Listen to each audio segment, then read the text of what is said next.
Hey there, sorry it's been such a long time since my last video, but I wanted to do a new one today, kind of in my cool tools category, and instead of a guitar review, I'm just going to talk about a guitar pick. And it may be small, but a guitar pick can be a huge part of your sound and part of your tone, part of your style. And the one that I'm going to highlight today is this one by Herdem. It's made of nylon. And it's very bumpy, and that's where the magic comes from.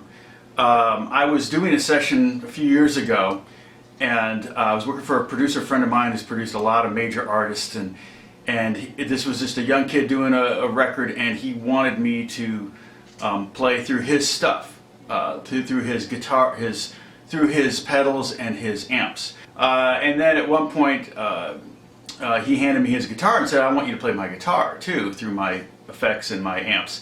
And then about 15 minutes later, he handed me his guitar pick and said, "Would you play with my pick?" And I was kind of like, okay. And not only that, would you mind playing with it, not the pointy side, but would you mind playing with the other side of it and scrape the strings? And I'm like, okay, not only is he telling me to play through his pedals, his amp, his guitar, and his pick, he's telling me how to use the pick. I did it, and I realized what he was the sound he was trying to get, and it was the sound that the Edge gets with U2. I normally use a Dunlop 1.5 pick, which is the purple picks, and these are made out of Durlin, and they're very smooth and very very hard, and I like them because I feel like I don't have to wait for them to catch up if I want to play fast or something.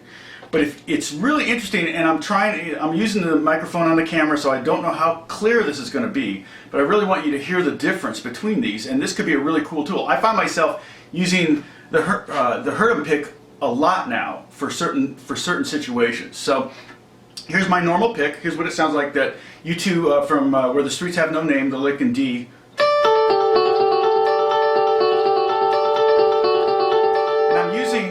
I'm using the tip of the pick like I would normally use.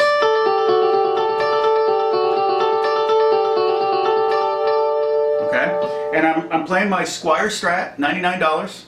I'm playing in the second position here, the out of phase between the bridge pickup and the middle pickup.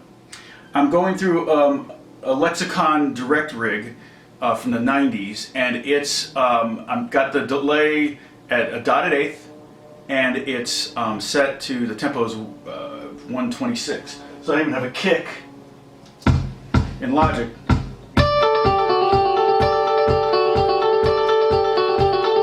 So that's basically how we got the sound. Okay, that's the smooth pick. Here's the Herdem, and I'll do it without the drums for a second.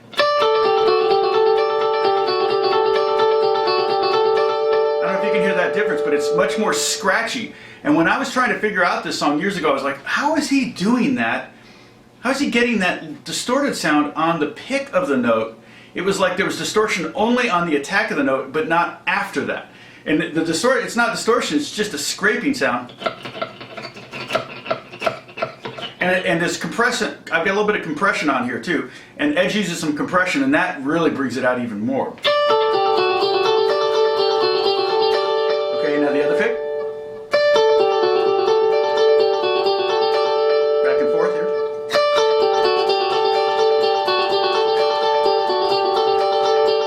And you can, the two sides of the pick are slightly different. So you can do all downstrokes or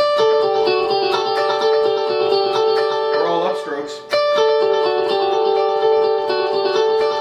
to hear the difference between the two sides of the pick. A lot of guys didn't know about this, but they've been using these Hercos, these gray Hercos nylons for years, and it's even bumpier. The bumps are bigger, and so it makes even more kind of an obnoxious sound. Hear that?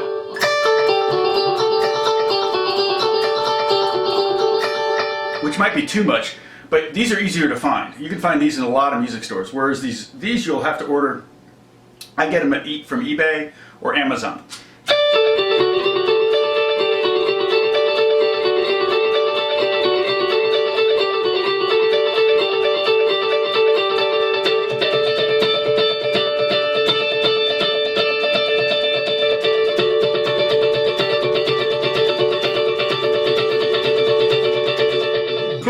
So I hope that's a cool tool that you can use, and it's very cheap. You're not going to have to spend a couple $1,000s to get this cool tool. Should be able to get a few of these, maybe I think you can get a dozen of them for like 20 bucks or less. Anyway, have fun, God bless you guys, and thanks so much for watching. Talk to you soon. Bye-bye.